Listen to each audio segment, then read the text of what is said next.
হরে কৃষ্ণ।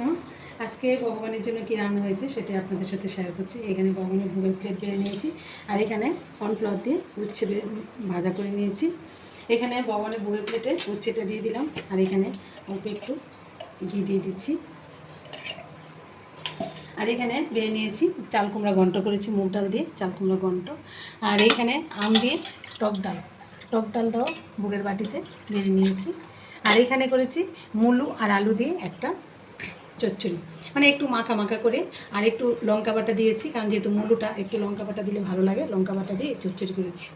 আজকে ভোগের রান্না এই পর্যন্তই। তাহলে সবাই ভালো থাকবেন, সুস্থ থাকবেন। হরে কৃষ্ণ।